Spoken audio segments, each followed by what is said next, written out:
안녕하세요. 평소 운전할 때나 아이들 픽업 갈 때 종종 사연 챙겨서 듣는 40대 주부입니다. 사연을 듣다 보면 감동적인 사연도 있고 웃긴 사연도 있고 한데 사이다처럼 통쾌한 사연도 있더라고요. 제 삶은 평탄할 줄만 알았는데 그렇게 철석같이 믿었지만 아니었습니다. 정말 사람 인생이 갑자기 변하게 되는 건 한순간이더라고요.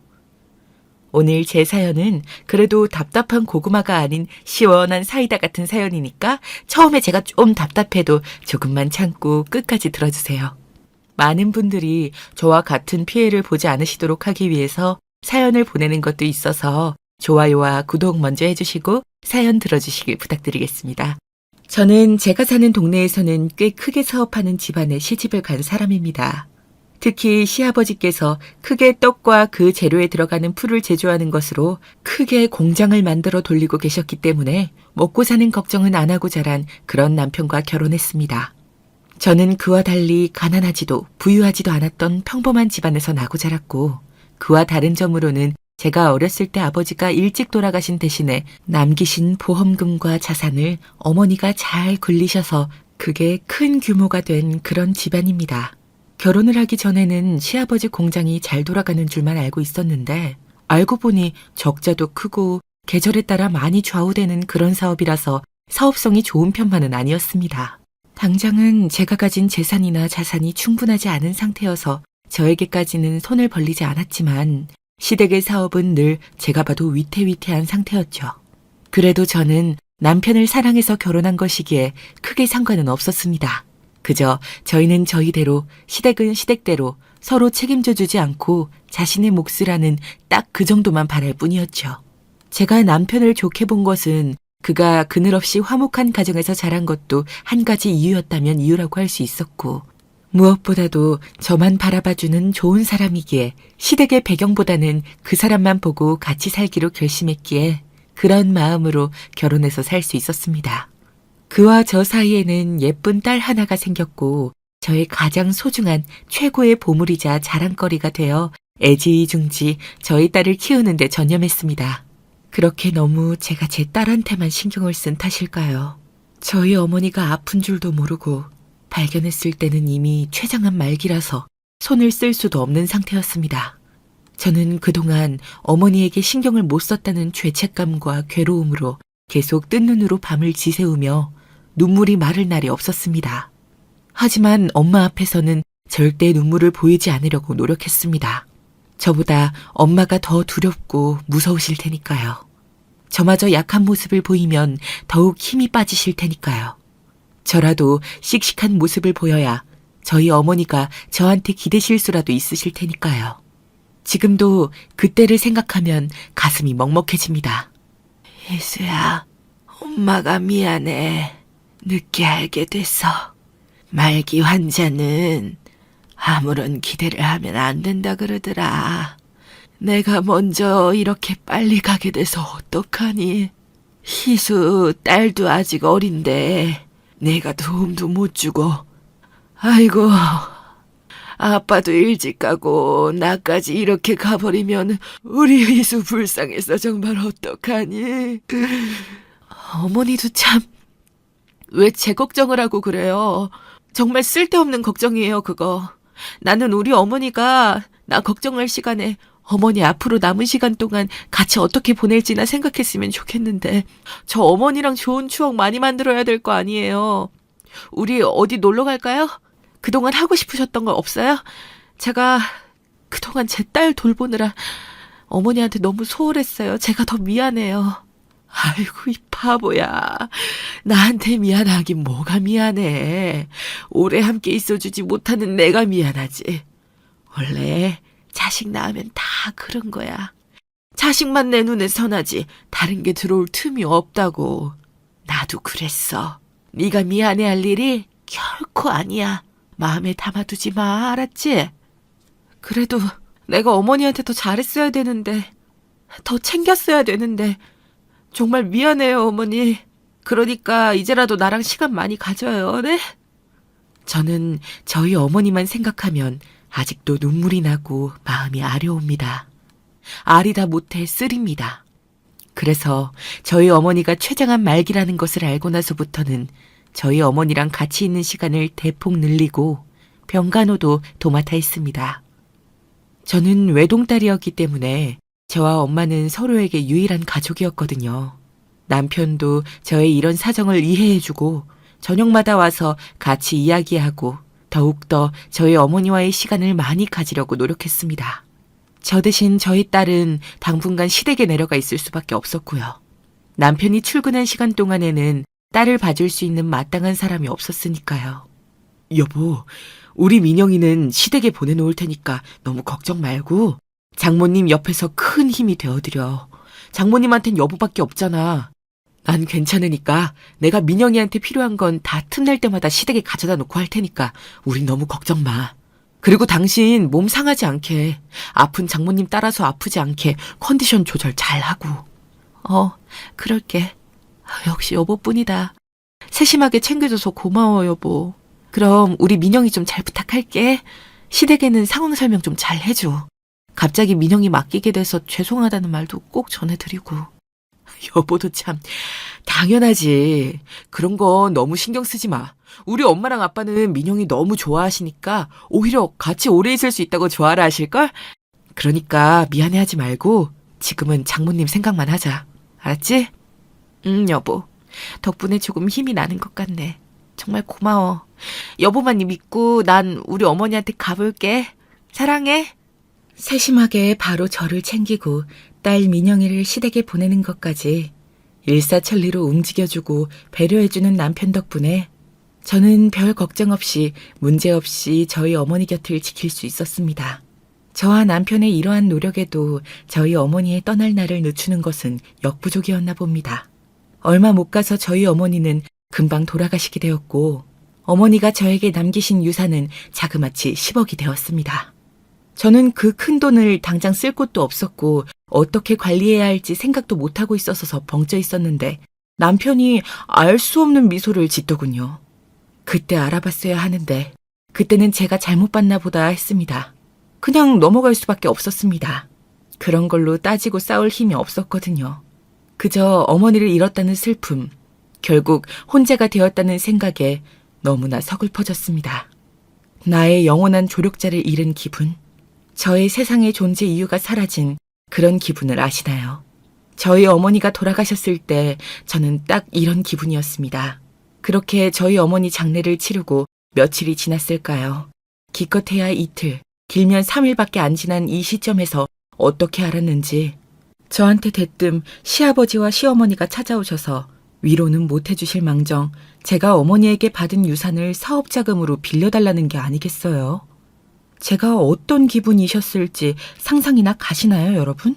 저는 정말 기가 막히고 코가 막히는 심정으로 그게 지금 제 앞에서 하실 말씀인가요? 라고 소리를 지를 뻔한 걸 겨우 넘기고 어이없는 표정으로 시어머니와 시아버지에게 답했습니다.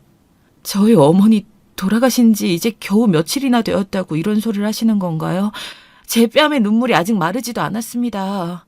그런 이야기는 삼가주시면 안 될까요? 아니, 우리는 뭐 이렇게 말하는 게 쉬운 줄 아니? 어른이 이야기하면 곱게 들을 것인지 지금 꼬박꼬박 말 대답하는 거야? 어디서 배운 버르장머리니? 아휴, 그래서 그 유산 10억은 어디다 쓰려고? 생각해둔 곳이 있으면 꿈도 꾸지 말거라. 이 할망구가 우리 며느리를 왜 이렇게 쥐잡듯이 잡어? 남들이 보면 오해하기 딱 좋겠어. 새아가 미안하구나. 다쪼고쪼 우리가 이런 말을 해서 당황스러울 거란 거 안다. 하지만 우리 집안도 지금 많이 어려운 상황이란다. 너도 잘 알잖니? 한시가 급해서 이렇게 오게 되었어. 너 우리 정훈이 사랑하잖니? 정훈이 생각해서라도 우리한테 빌려줄 수 없겠니? 아버님 말씀해주신 내용 저는 저희 어머니 돌보고 보내드리느라 전혀 알지 못했어요. 우선은 죄송합니다. 제 생각이 짧았던 것 같아요. 그렇지만 이렇게 갑자기 말씀하시면 저는 너무 당황스럽고 그렇게 도움드리기도 어려운 게 사실입니다. 죄송해요. 시어머니께서 저한테 다짜고짜 막무가내로 떼를 쓰듯이 말씀하시길래 차갑게 거절하려다가 시아버지께서 그래도 예를 갖춰서 정중하게 부탁하시길래 저도 정중하게 거절 의사를 말씀드릴 수 있었습니다. 그렇게 마무리하려고 하고 있는데 어디서 튀어나왔는지 도움이 안 되는 남편이 평소에 제 남편이라면 하지 않을 그런 발언을 씨부리더라고요. 그때부터 알아봤어야 하는데 그때는 남편이 이런 이중적인 면모가 있는 사람인지 미처 몰랐죠. 여보, 우리 아버지가 이렇게까지 말씀하시는데 얼마나 위급한 상황이길래 이러겠어. 우리는 가족이잖아. 이 정도도 도움도 못 줘? 그리고 그냥 달라고 하는 게 아니잖아. 빌려주는 거잖아. 가족 좋다는 게 다 뭐겠어? 없는 돈 대출받아서라도 빌려주는 게 가족 아니야? 그런데 우리가 없는 거 빌려달라고 하는 것도 아니고 여보한테 갑자기 생긴 그 유산 10억을 빌려달라고 하는 거잖아. 아니, 여보는 어떻게 여기... 그리고 가족이라서 이렇게 다 빌려줘야 된다는 건 난 다르게 생각하는데... 잠시만. 그래, 세아가. 10억은 세아가에게 갑자기 생긴 돈이잖니? 다른 것도 아니고 세아가가 물려받은 유산인데 우리가 빌려주면 그대로 10억만 다시 돌려주겠니? 이자까지 넉넉하게 얹어서 주마. 은행보다 더 나은 수준으로 줄 테니 절대 손해보는 일은 없을 거다. 내 약속할 테니 지금은 우리를 먼저 도와주겠니? 우리는 가족이고 함께 더불어 살아가야 되지 않겠니? 시아버지께서 이렇게까지 말씀하시는데 제가 거기다 대고 무조건 안 돼요. 이러지 마세요. 빌려드릴 수 없어요. 차라리 은행에 넣고 손해는 보지 않겠어요. 라고 말씀드릴 수는 차마 절대 없더라고요.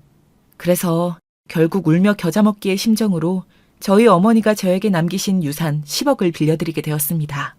그때 차용증을 꼭 썼어야 했는데 가족끼리 그리고 저한테 그렇게 말씀하신 게 아직도 생생할 만큼 그렇게 간곡히 부탁하셔서 절대 제가 못 받을 일은 없을 거라고 철석같이 믿었습니다.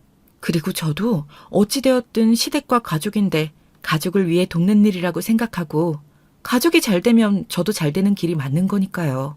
그래서 빌려드리고 사업이 잘 되길 누구보다도 바라고 있었습니다. 그 바라는 것에서 그치는 것이 아니라 이 사업이 잘 되려면 제가 도움을 드릴 수 있는 건 최대한 도와드려야겠다는 생각으로까지 번졌습니다. 그래서 틈이 날 때마다 일도 도와드리고 정리하는 거, 서류 쓰는 거 등등 무일푼으로 도움을 드렸습니다. 저도 어머니를 그렇게 보내드리고 이제 저에게 모실 가족은 시아버지, 시어머니이기 때문에 더욱더 사업이 잘 되길 바라게 되었습니다. 다행히 제 딸 민영이가 어린이집에 갈 나이 정도가 되자 사업이 조금씩 빛을 보기 시작했고 저는 딸을 어린이집에 맡긴 시간에는 아예 출근을 해서 민영이를 데려와야 하는 시간 전까지 더욱더 시아버지 사업에 뛰어들었습니다. 그러면서 영업이익을 높이기 위해서 많은 꼼수를 쓰기 시작했다는 것을 알게 된 저는 이대로 가면 안 된다고 우선은 남편에게 먼저 이야기를 했습니다. 여보, 우리가 아버님 사업에 뛰어든 지 꽤 되었잖아. 그런데 내가 민영이 어린이집에 보내고 본격적으로 출근하면서 알게 된 건데 이중장부가 있더라? 이런 건 나중에 크게 위험해질 수가 있어. 그 외에도 영업이익 높이려고 꼼수 쓴 것도 몇 개 보이던데. 물론 영업이익도 중요하고 당장 가져가고 싶은 돈이 많은 건 알겠는데 그래도 기업이라서 이렇게 운영하면 안 되는 거거든. 그러니까 여보가 아버님한테 잘 말씀드려서 여보가 뭔가 오해하는 거야. 우린 정도를 지켜서 경영하고 있다고. 그렇게 가까운 가족부터 의심하면 이 세상 어떻게 살아가려고 그래. 여보한테 정말 실망이다. 난 우리 가족 사업 어떻게든 열심히 일구어 보려고 이렇게 밤낮으로 노력하는데 여보는 의심이나 하고 있었던 거야? 그럴 시간이 있으면 떡 만드는 노동이라도 동참해. 그게 여보한테 더 잘 어울려. 뭐라고?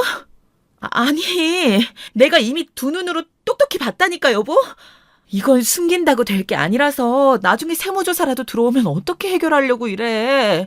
나는 만약을 대비해야 된다고 생각해서 얘기해주는 건데 어떻게 내 마음을 이렇게 무시하고 비하할 수가 있어. 나야말로 너무 실망이야. 아니, 무시하고 비하한 게 아니라 그렇게 느꼈다면 미안해. 나는 여보가 너무 예민하게 반응하길래 나도 모르게 요즘 힘들고 피곤해서 여보에게 그런 말이 나갔나 봐. 미안해. 이렇게 올 수 있었던 게 어쨌든 여보가 장모님 유산 주셔서 가능했던 건데 여보한테 항상 고마운 마음 가지고 있어. 정말이야. 여보, 요즘 변한 것 같아. 다른 사람 같다고. 나야 뭐 여보 믿고 싶은 마음이지만 일이 힘들어서 그런 건지 피곤해서 그런 건지 나한테 가끔씩 너무 차가워. 이거 내 기우일까? 솔직하게 말해줘. 그건 여보의 괜한 걱정이야. 우리 민영이 곧 데리러 갈 시간 아니야? 얼른 가서 민영이 데려오고 저녁 준비해요. 난 회사에서 좀 더 일하고 갈게. 예민하게 굴어서 미안. 정말 피곤하고 정신없어서 그래. 본격적으로 가업에 뛰어드는 게 이렇게 힘든 줄 사실 몰랐어. 앞으로는 내가 주의할게. 알겠어, 여보. 고마워. 난 민영이 데리고 먼저 집에 가 있을게. 남편이 조금 이상하긴 했지만 점점 차가워지고 날이 선 태도를 보였고 예민하게 굴었지만 정말 갑자기 뛰어든 시댁가족 사업에 남편도 힘들겠구나 생각을 하며 넘기려고 했습니다. 퇴근 후 피곤한 몸을 이끌고 다시 민영이와 시간을 보내고 돌봐주는데도 지칠 대로 지치긴 했었거든요. 뭔가 그런 쎄한 느낌을 감추지는 못했지만 애써 외면해왔죠. 그때 바로 잡았어야 하는데 그러질 못한 게 한이 되네요. 그렇게 3년이 더 지났을까요? 저희 딸 영민이가 유치원을 졸업할 때가 되고 초등학생이 되자 드디어 이제는 동네에서 제일 잘 나가는 사업체가 되어 그야말로 사업으로 성공을 한 상태가 되었습니다. 이렇게 달려오는 동안 힘들었던 일들이 주마등처럼 스쳐 지나가며 그래도 성공을 하니까 제 일처럼 너무 행복하더라고요.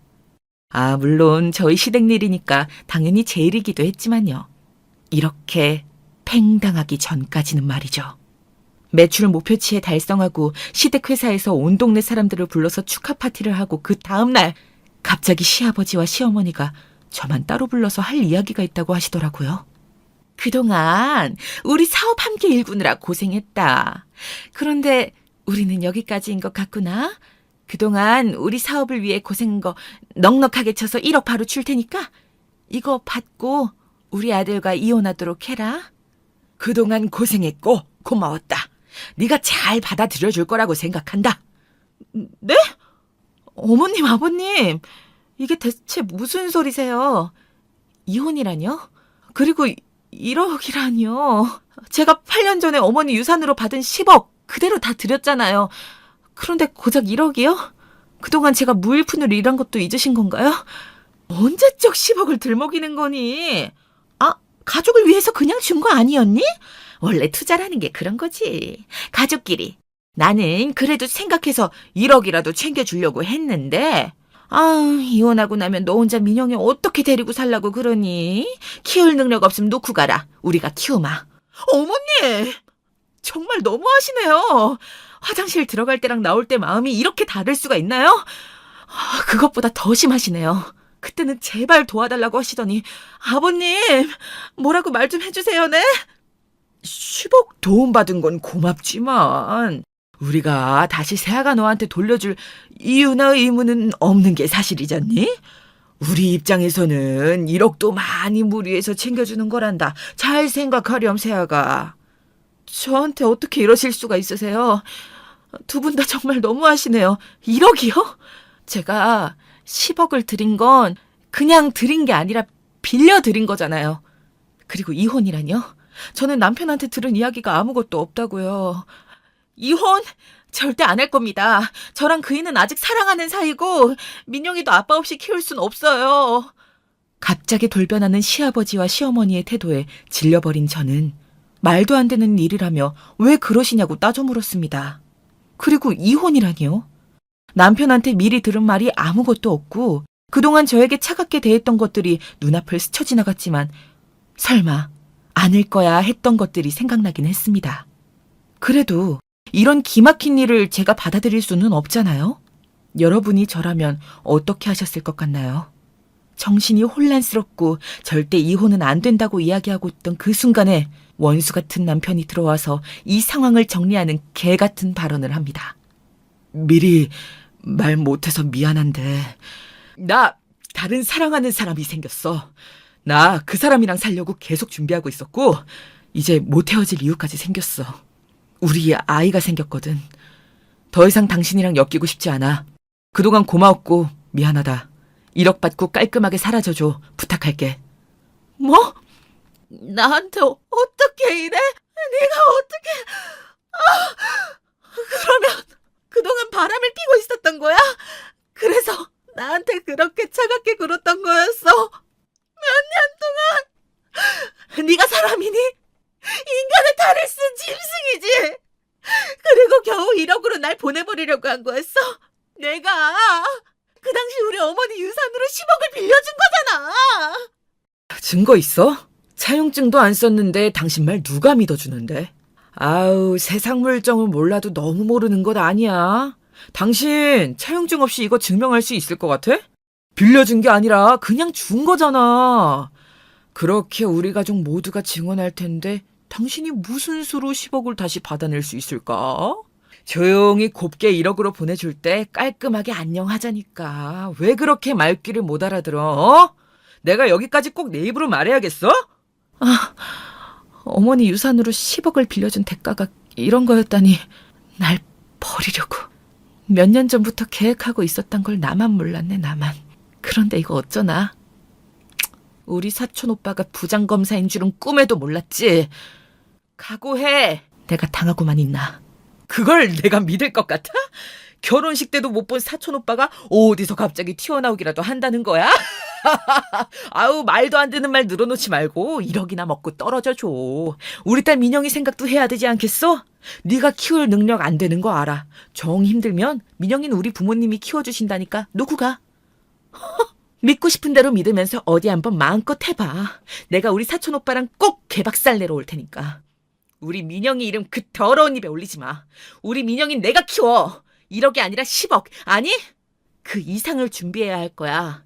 각오해. 그리고 어머님 아버님도 이러시는 거 아닙니다. 그렇게 못되게 마음 쓰면 천년만년 잘 사실 수 있을 것 같으세요?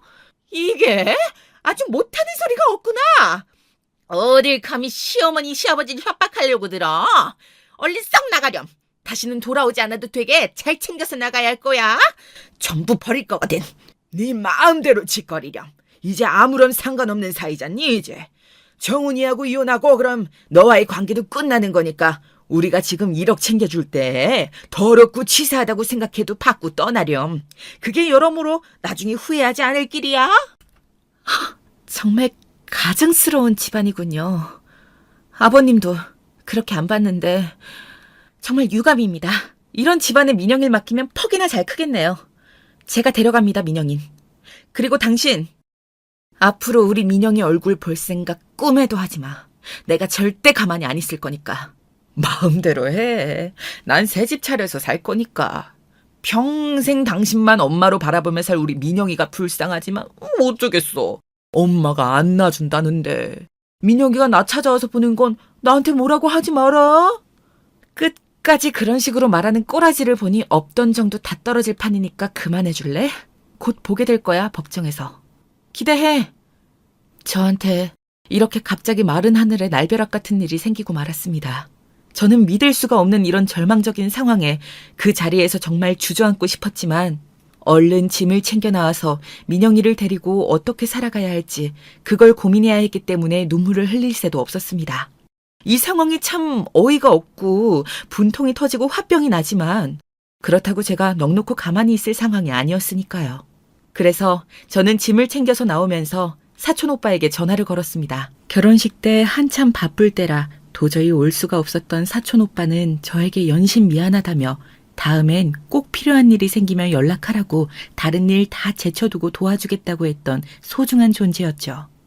든든하게 마음 한켠에 의지하고 있던 저의 소중한 친척이었습니다. 꼭 사촌 오빠에게 말해서 이 말도 안 되는 시댁 식구들 사업들을 박살내버려야겠다는 생각으로 전화를 걸었는데 다행히 바쁘지 않았는지 바로 받아주시더라고요. 잘 지냈어? 목소리에 왜 이렇게 힘이 없어? 무슨 일 있는 거야? 아, 오빠 잘 지내죠? 지금 많이 바쁘신 거 아니에요? 통화 괜찮아요? 그럼 나야 열심히 검사 일하느라 그럭저럭 잘 지내고 있는데 우리 희수한테 고민이 생긴 것 같아 걱정이 된다. 무슨 일이야? 지금 마침 외부에서 막 들어가는 길이라 통화는 가능해. 오빠, 사실은 제가 저희 어머니 8년 전에 돌아가실 때 유산으로 받은 10억을 시댁 식구들이 하도 필요하다고 도와달라고 그래서 10억을 빌려줬거든요. 가족인데 당연히 나중에 돌려받을 거라고 생각하고 차용증도 안 쓴 게 화근이었죠. 남편이 몇 년 전부터 바람을 펴왔는데 그것도 모르고 이제야 알게 된 거예요. 저한테 이혼하자고 하네요. 돈은 1억 먹고 떨어지라고 하고요. 저 하루아침에 이렇게 버림받게 될 줄은 몰랐는데 너무 비참하고 생각나는 건 오빠뿐이어서 이렇게 바쁠 걸 알면서도 염치 없이 다짜고짜 전화를 하게 되었어요.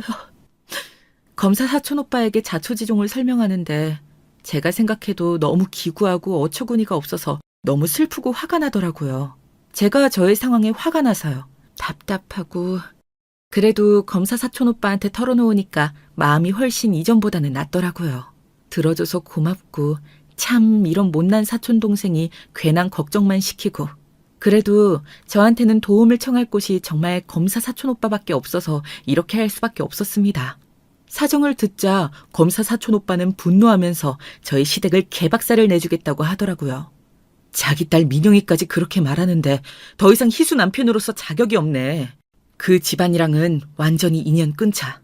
내가 아주 그냥 희수 대신에 가서 개박살을 내줄게. 지금까지 위법한 게 몇 개인지 말해보자면 한도 끝도 없어. 이런 콩가루 사업에서는 빨리 벗어나는 게 여러모로 좋아. 잘 벗어났네. 내가 걸 수 있는 모든 걸 걸어서 반드시 벌받게 해줄 거야. 차용증 못 쓴 거?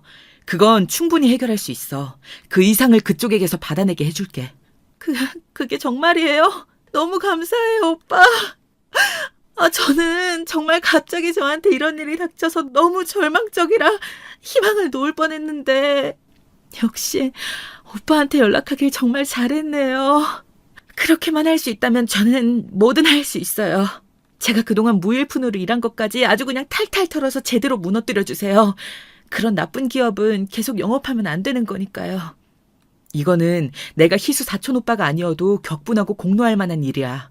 법을 어긴 게 몇 개며 돈을 안 갚는다니. 그냥 꿀꺽하고 겨우 10분의 1을 주면서 널 버리려고 한다니. 가만히 있을 수 없지. 이 오빠만 믿고 기다려. 말해준 것들 자료 전부 정리해서 주고.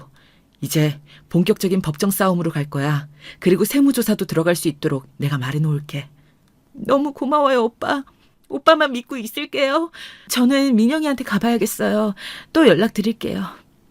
제 딸 민영이를 데리러 가는 길, 그래도 사촌 오빠와의 통화로 마음의 평화가 조금은 찾아오더군요. 이제 정말 저희 부장검사 사촌 오빠가 어떻게 시댁가업을 무너뜨릴지 구경만 하면 되는 상황이 되었습니다. 그동안 이상하다고 생각했던 거, 남편에게 전했지만 무시당했던 것들, 법을 어기고 잘못된 욕심을 채우고 있던 이중장부 등 제가 말은 안 했지만 위치랑 전부 알고 있었거든요. 그리고 언제든 이것들을 바로잡으려고 하나씩 모으고 있었죠. 그건 남편도 모르고 있던 일이었습니다. 점점 예민해지고 저한테 차가워지는 남편에게 이런 일을 계속 꺼내는 것은 서로 곤란하다고 느꼈으니까요. 그런데 이렇게 평소에 모아왔던 것들이 큰 증거가 되어 저를 돕게 될 줄은 정말 몰랐습니다. 이래서 사람은 미리 조금씩 대비라는 걸 해놓아야 하나 봅니다. 물론 우리 가족 다 잘 살자고 열심히 도왔던 시댁 사업을 무너뜨릴 만한 비밀을 내놓고 제 손으로, 아니 저희 사촌 오빠의 손으로 무너뜨리는 일이 마냥 통쾌하기만 한 일은 아니었습니다. 하지만 저에게 그동안 해왔던 만행들을 생각하면 꼭 반드시 그렇게 해야만 제 속이 풀리고 우리 민영이도 앞으로 돈 걱정 덜하면서 떵떵거리며 키울 수 있을 것 같았습니다. 소송과 세무조사는 정말 일사천리로 진행이 되었습니다. 바로 다음 날 남편에게 전화가 온 것을 보면 말이죠. 야, 너 어떻게 그게 사실일 수가 있어? 부장검사님이 너네 사촌 오빠라며? 그동안 우리 사업체에서 해왔던 위법사항들 언제부터 이렇게 준비해서 뒤통수를 친 거야? 이러려고 준비했던 건 아닌데 내가 바로 잡자고 했을 때 바로 잡았어야지. 이젠 늦었어. 그렇게 법을 어겨가면서 니네 가족 배때기만 부른 게 몇 년이야. 내 10억은 물론이고 다 토해내야 할 거야. 세무조사도 잘 받고. 뭐? 세무조사까지 온다고? 안 돼. 내가 잘못했어. 빌라고 하면 내가 싹싹 빌게. 그러니까 제발 멈춰주면 안 될까?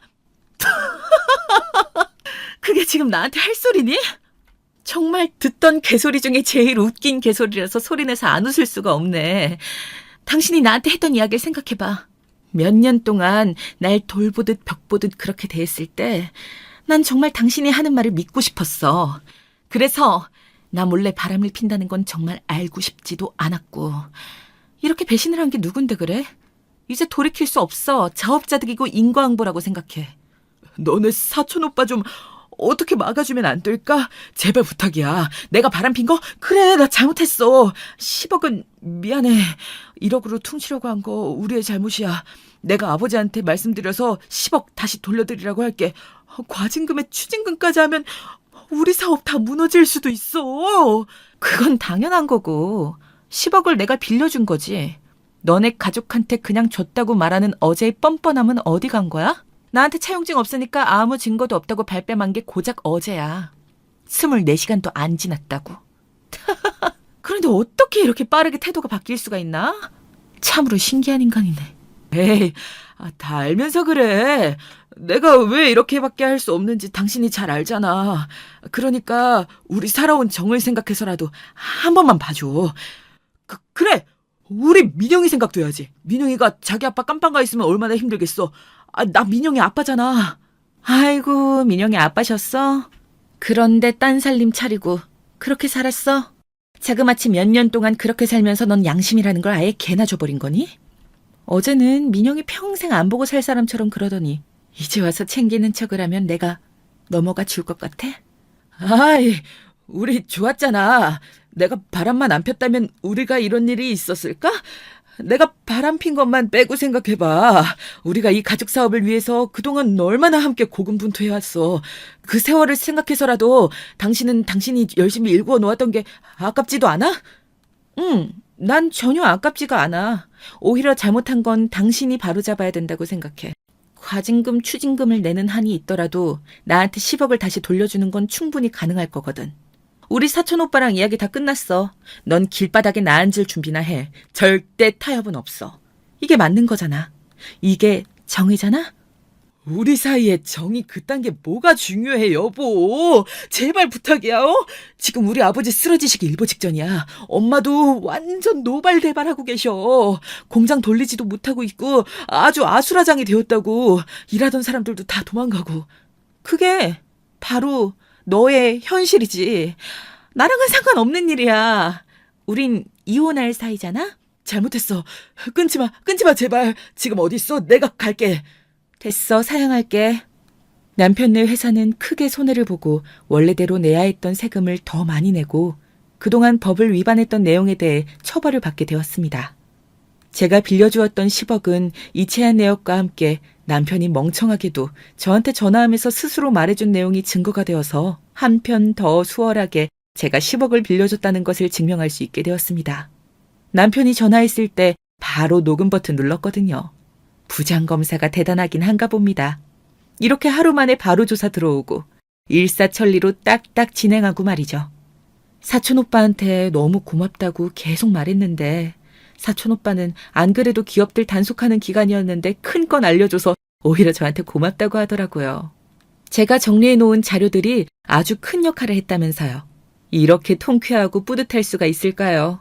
여러분께서 저라면 어떨 것 같으신가요? 정말 저는 미리미리의 중요성을 몸소 체감할 수 있었습니다. 제가 미리 이렇게 정리를 몰래 해놓지 않았다면 정말 하루아침에 쫓겨난 저로선 수사에 큰 도움이 되지 못했을 수도 있습니다. 제가 시댁의 사업이 잘못 운영되고 있었다는 것을 더 빨리 밝히지 못한 게 안타까울 정도죠. 사촌 오빠는 그동안 어떻게 참고 살았냐며 이런 놈이랑은 얼른 이혼하고 새 인생 살라고 조언해 주더라고요. 희수, 네 덕이 정말 컸어. 수월하게 추심징계까지 한 번에 가능할 것 같아. 세무조사에도 큰 도움이 되었다고 네 칭찬이 자자하더라. 너한테 피해가는 일은 없을 거야. 정말 최소한으로 할게. 협조해줘서 고마워. 제가 협조할 수 있는 건 뭐든 할 거예요. 미안해하지 말고 언제든 불러주세요. 제가 오히려 오빠한테 너무 감사하죠. 이렇게 바로 쳐들어와 주실 줄은 몰랐어요. 마침 집중 단속 기간이었는데 네가 큰 건 물어다 준 셈이야. 내 성과에도 아주 큰 도움이 되었지. 이런 건 진작에 밝혀줬어야 하는데 어떻게 참고 산 거야. 이제라도 이런 집안이랑 영원히 작별하고 새 출발하는 건 어때? 내 와이프가 괜찮은 사람 소개해줄 수도 있다고 하는데. 마음만 받을게요. 너무 고맙지만 저는 아직 우리 민영이한테 더 많은 사랑을 주고 집중하고 싶어요. 그리고 그 사람이 바람피고 있다는 걸 안 지도 정말 얼마 안 되었고요. 마음을 추스릴 시간이, 다독일 시간이 필요한 것 같아요. 그래. 네가 얼마나 놀랐을 거야. 유산 10억은 당연히 돌려받을 수 있을 거고 나머진 그동안 근무자들 적게 준 만큼 이중장부 내역 보고 근무자들에게 더 많이 돌려주고 또 협력업체에 돈 안 준 거 그런 거 처리하면 아마 그 집안은 빈털터리가 될 거다.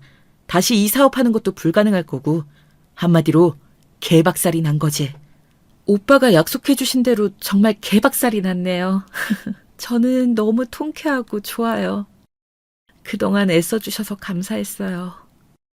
그렇게 검사 사촌 오빠의 배웅을 받으며 시댁이 드디어 개박살이 났다는 것을 듣고 정말 안도했고 통쾌했습니다. 미뤄두었던 숙제를 드디어 끝내고 너무 잘 끝내서 선생님한테 오히려 칭찬을 받은 그런 느낌이었습니다. 여러분께서 저였다면 어떤 선택을 하셨을 것인가요? 저도 이렇게 몇 년 동안 함께 일구어온 가족 사업을 한순간에 무너뜨리는 선택을 하는 것이 쉬운 선택은 아니었습니다. 하지만 아무리 이야기해도 변하지 않는 남편과 시아버지, 시어머니를 보며 제가 어머니 유산으로 받은 10억을 홀랑 받아먹고 그저 1억으로 퉁치려고 했던 그런 못된 심보를 가진 사람들이 계속 사업을 영위하면 안 되는 거잖아요. 조사를 해보니 실제로 제가 알았던 것보다 더 많은 위법 행위를 일삼고 시아버지께서는 룸 술집 등에서 쓰던 장부가 들켜서 실형을 살게 되었어요. 제 남편도 마찬가지고요. 시어머니는 정신병에 걸리셨더라고요. 네, 제정신으로 사실 수 없었겠죠. 저는 다 본인들의 업보라고 생각합니다. 남편과 새살림을 차렸다던 그 여자는 룸술집에서 만난 꽃뱀으로 이 집안이 홀랑 망한 걸 알자 애를 지우고 튀었다고 하더라고요. 참, 가지가지 하죠. 어쩌면 이렇게 한 집안이 전부 콩가루일 수가 있는지 와르르 이렇게 한 번에 무너질 수 있는 것을 저는 그동안 무엇을 위해 그렇게 아등바등 열심히 보탬이 되겠다고 잠을 줄여가면서까지 일을 했던 것일까요? 허무하고 허탈한 마음은 차마 감춰지지 않더라고요. 하지만 이렇게 통쾌하게 복수를 한 것에 대해 일말의 후회도 없습니다. 저는 당연히 해야 할 일을 했다고 생각합니다. 그동안 못 받았던 돈을 받게 된 협력사 사장님들이 찾아와서 따로 저한테 고맙다고 인사까지 해주시더라고요. 제가 상상했던 그 상상 이상으로 제 남편과 시아버지, 시어머니는 악덕한 인간들이었습니다. 그동안 근무자들한테 최저시급보다 더 적은 금액을 주면서 실제로는 더 많이 이체한 것처럼 그렇게 파렴치한 짓도 했더라고요. 모든 동네 사람들이 저한테 대단하다며 너무 옳은 일을 했다면서 추켜 세워주었지만 저는 그 동네에서 더 이상 살 수가 없었습니다. 저희 딸 민영이에게는 이 일이 상처가 될 수 있기 때문이었죠. 그래서 멀리 떠날 결심을 했고 빠르게 이사를 했습니다. 이삿짐 센터가 이사를 빠르고 쉽게 도와주셔서 정말 별로 품을 안 들이고 이사를 잘 할 수 있었습니다. 유난히도 잘 챙겨주시고 저한테 불편한 점은 없었는지 자꾸 물어보셔서 너무 감사했죠. 알고 보니 이삿짐 센터 사장님이 직접 나와서 저희 이사를 도와준 것이었더라고요. 저희가 이사 갈 곳이 그 이삿짐 센터 사장님 집과 가까운 것 때문이라고는 하시는데 너무 감사한 마음에 이삿떡을 돌리면서 괜찮으시면 다음에 식사라도 한 번 더 사겠다고 말씀을 드렸습니다. 그랬더니 흔쾌히 너무 좋다고 하시더라고요. 그리고 원래 자기가 안 나가는데 사실은 저한테 마음이 있어서 그랬다면서 본인이 저희 사촌오빠의 아내분이 소개해줄 사람이었다고 하는 겁니다. 저는 너무 놀라서 이런 인연이 있냐고 반갑다고 감사하고 참 그리고 당혹스럽다는 말을 할 수밖에 없었습니다. 이런 일이 저한테 일어나다니요. 이사 너무 잘 챙겨주시고 신경 써주셔서 감사했습니다. 마침 저희 집 근처라고 하셔서 같은 건물은 아니지만 떡 돌리러 왔어요. 너무 감사해서. 혹시 괜찮으시면 제가 다음에 식사라도 한번 대접해 드리겠습니다. 너무 감사해요. 저야 너무 좋죠. 저는 희수 씨랑 따로 만남을 가진다는 것 자체가 큰 행운이라고 생각합니다. 사실은 네? 그렇게까지 생각하시는 줄은 몰랐네요. 유난히 친절하셔서 감사했지만 이해가 안 되기도 했었거든요. 제가 이사하느라 너무 정신이 없어서 그런 곳에 눈치가 없었다면 죄송합니다. 아니요. 사실은 제가 원래 희수 씨랑 소개팅을 할 뻔한 사람이거든요. 이런 말씀 어떻게 들리실지 몰라서 말씀드릴까 말까 망설였는데. 아니, 그러면 저희 사촌 오빠가 얘기했던 게 사장님이시라는 건가요? 제가 이사 온 곳에 살고 계신 것도 그러면 이게 우연인가요? 저는 너무 당황스럽네요. 갑자기 이런 이야기를 듣게 되니까. 도와주신 것은 감사하지만 저는 누군가 만날 준비가 아직 안 된 사람이라 거절했던 것입니다. 사장님 정보는 저는 전혀 들은 게 없었어서요. 제가 희수 씨 근처에 살고는 있지만 혹시 불편하시다면 제가 옮겨도 됩니다. 그러려고 그런 게 아니라 희수 씨가 우연히 저희 동네로 이사를 오신다고 해서 제가 흔쾌히 도와드리고 싶었던 겁니다. 혹시 저의 이런 호의가 불편하셨다면 죄송합니다. 희수 씨 사촌 오빠분이 워낙 좋은 분이고 또 희수 씨도 너무 좋은 분이라고 소개를 받았어서 제가 희수 씨 사촌 오빠분 내외분과 막연한 사이여서 그렇습니다. 저 이상한 사람 아니니 안심하세요. 아, 네. 사장님을 이상한 사람으로 보는 게 아니라 갑자기 그렇게 말씀하시니까 제 입장에선 당황스러워서 그랬습니다. 사장님이 이 동네에 먼저 살고 계셨고 제가 이사 온 건데 이사를 간다면 제가 가야겠죠. 하지만 저는 사장님이 불편한 건 아니기에 그건 걱정하지 않으셔도 될 것 같습니다. 조금 놀라긴 했지만요. 사장님께서 나쁜 분도 아니신데 제가 왜 피하겠어요. 아우, 그렇게 말씀해 주시니 정말 감사하네요. 제가 사실 집이 두 채입니다. 이 동네가 조용하니 좋아서 일할 때 빼고는 이 동네에서 살고 있습니다. 그런데 일할 때는 주로 사무실 쪽에 있다 보니 사무실 쪽에도 하나 집을 구한 것이죠. 그래서 집이 두 채인 거거든요. 불편해하시면 당분간 사무실 쪽에서 살아도 돼서 말씀드렸던 겁니다. 부담드리지 않고 싶어서요. 저는 희수 씨가 마음 열어주신다면 언제든 희수 씨를 한번 정식으로 만나 뵙고 싶습니다. 물론 당장 답을 달라는 건 아니고요. 어, 그렇게 갑자기 훅 들어오시면 저도 어떻게 말씀을 드려야 될지 잘 모르겠네요. 하지만 이것만은 말씀드릴 수 있어요. 저도 사장님 좋게 봤고 좋은 분일 거라는 거 압니다. 그런데 천천히 시작하고 싶어요. 제가 큰일을 겪은 지 얼마 되지 않았거든요. 이런 우연이 다 있다니. 사람 인연은 어디서 다시 시작될지 정말 아무도 모르는 것인 것 같습니다. 저희 검사 사촌 오빠가 저에게 소개해 주려고 했던 분이 저희 이사를 도와주신 이삿짐 센터 사장님이라니. 그리고 제가 하필 이사 가려고 택한 동네가 사장님이 이미 살고 계신 곳이라니. 이런 우연이 겹치면 인연이 되고 인연이 짙어지면 운명이 된다고 했던가요? 계속 저희 동네에서 마주치고 또 저희 집 이사를 도와주신 사장님이라 저희 딸 민영이와도 인사하며 친하게 지내다 보니 셋이 자주 보는 일이 생겼습니다. 맛있는 걸 실수로 많이 해버릴 때는 같이 저녁도 먹는 사이가 되었죠. 아직 수줍지만 서로를 조심스럽게 알아가는 단계입니다. 이런 상태에서 여기에 사연을 보내는 게 조금 망설여지기도 했지만 저와 만나는 그 사람이 자기는 언제든 주변에 저를 만나는 걸 밝힐 준비가 되었다고 용기를 주어서 그래도 부담 없이 이렇게 사연을 보낼 수 있었답니다. 제 이야기를 들어주신 분들께서 저희의 새로운 시작을 댓글로 축하해 주신다면 너무 힘이 될 것 같아요. 그리고 재혼하신 분들의 경험담이나 주변 사례들 댓글로 남겨주시면 참고가 될 것 같고요. 딸 민영이도 이삿짐 센터 사장님으로 만났지만 지금은 아저씨라고 하면서 더 친근하게 자주 보는 사이가 되었고 잘 따르는 상태입니다. 제가 재혼을 하면서 더 고려해야 되거나 미리 준비하면 좋을 것들이 혹시 있을까요?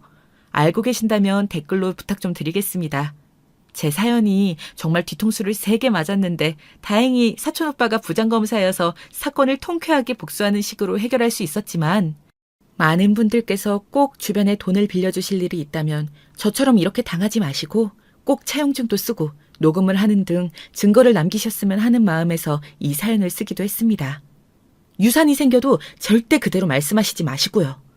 믿었던 사람들에게 배신을 당하면 쓰리고 아픈 것을 떠나 정말 가슴이 찢어지고 무너지는 게 한순간이더라고요. 여러분들께서 그런 일을 안 당하시기를 바라며 변호사 검사 만날 일이 없으시길 바라며 이 사연을 마칩니다. 행복하세요. 감사합니다. 안녕하세요. 저는 서울 사는 유부녀입니다. 오늘은 저한테 일어난 사건에 대해 제보하려고 해요. 제 사연을 듣고 속 시원하시길 바랍니다. 제가 오늘 제보할 사연은 바로 시댁, 거기서도 신우와 있었던 내용이에요. 친구한테 말했더니 배꼽 잡고 웃더라고요. 혼자만 알 수 없다며 적극적으로 제보하라고 하길래 용기 내어 제보하게 되었습니다. 그럼 바로 시작할게요. 서영이는 부모님이 안 계시네. 그럼 고모랑 사는 거야? 고모는 결혼 안 하셨어? 학부모 상담이 있어서 보호자가 한 명을 와야 하는데. 그럼 고모가 오시는 거니? 선생님이 미리 알고 있어야 할 것 같아서 그래. 네, 저는 지금 고모랑 둘이 살고 있어요. 기억도 안 나는 아주 어릴 때 부모님이 교통사고로 돌아가셨거든요. 그 이후로 고모랑 할머니랑 살다가 할머니가 몇 년 전에 돌아가셨어요. 그래서 지금은 고모랑 둘이 살고 있어요. 아마 고모한테 말하면 고모가 상담하러 온다고 할 것 같아요. 집에 가서 말할게요. 정확히 제가 갓 돌이 지났을 때 부모님은 교통사고로 두 분이 다 하늘로 가셨어요. 저도 그 차에 타고 있었는데 몸이 작아 가까스로 살아남았다고 하더라고요. 물론 멀쩡하게 살아남은 것은 아니래요. 워낙 큰 사고라 병원에 오래 입원했다고 고모가 그랬습니다. 너무 한순간에 고아가 된 저는 할머니와 고모와 셋이 살았는데 할머니가 돌아가시고는 고모와 둘이 살았죠. 아유, 그러면 당연히 내가 가야지. 고모가 네 보호자인 거 모르니? 알겠으니까 그건 걱정하지도 마. 아무튼 주말에 그러면 학교 안 가니까 고모랑 백화점 가자. 내가 서영이 너한테 어울리는 원피스를 하나 봤어. 그거 입어보고 어울리면 사자. 그리고 쇼핑하고 맛있는 것도 먹자. 고모는 매우 쾌활했고 저를 진심으로 아껴주었어요. 고모한테도 유일한 가족이 저였거든요. 그렇게 우리는 서로 제일 친한 친구로 지냈습니다.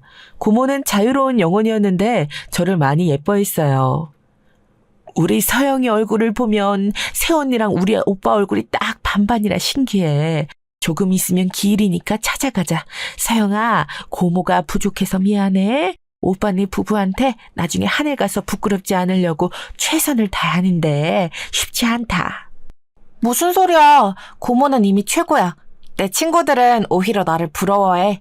나는 그리고 고모가 나를 버리지 않고 이렇게 책임진 것만으로도 얼마나 감사한지 몰라. 그러니까 그런 소리는 하지 마.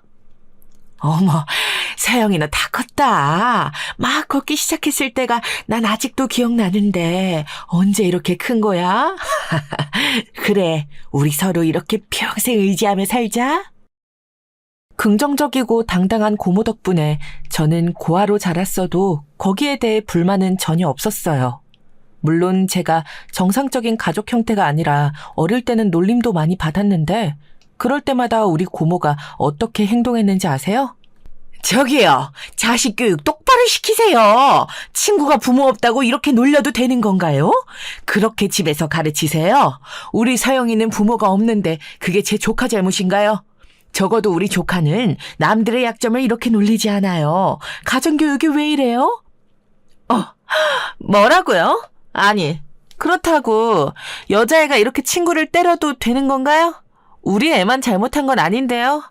부모가 없으니까 그것도 모르지. 그쪽에는 부모가 있어도 그렇게 개념이 없네요. 우리 서영이 잘못한 거 전혀 없어요. 야, 너 한 번만 우리 서영이 괴롭히면 나 가만히 안 있어. 알겠어? 서영아, 가자. 저는 아직도 저를 놀린 남자애의 집에 가서 당당하게 따지던 고모의 얼굴이 생생해요. 지금 생각하면 그때 고모의 나이도 어렸는데 대단하다는 생각뿐이랍니다. 이런 고모 덕분에 저는 부모님이 없어도 당당하게 살 수 있었어요. 물론 부모가 있는 기분이 어떨지 궁금하기는 했죠. 그렇다고 죽은 부모님이 돌아오는 것은 아니니 그럴 때마다 마음을 다잡았습니다. 고모와 서로 둘이 의지하며 살다 저는 성인이 되었어요. 제가 대학에 입학하고 자취할 집을 구하자 고모는 저를 불러앉히고 진지하게 말했습니다. 서영아, 이제 너도 성인이니까 고모가 할 말이 있어. 사실 고모가 만나는 사람이 있는데 네가 걱정되어서 이제껏 숨겼거든. 그 사람이 고모한테 결혼해서 미국을 가자고 하는 상황인데 너만 괜찮으면 고모가 미국에 가도 될까? 물론 미국에 가서라도 1년에 한 번은 꼭 너를 보러 올 거야. 고모, 당연하지. 나는 고모가 내가 성인이 될 때까지 기다렸다는 게 너무 감동이야. 고모는 할 만큼 했으니까 미국 가서 고모 인생 살아. 그동안 나 키우느라 고생 많았어. 진짜 고마워. 고모가 오지 않더라도 내가 미국에 가서 고모를 볼 수도 있잖아? 나는 걱정하지 마.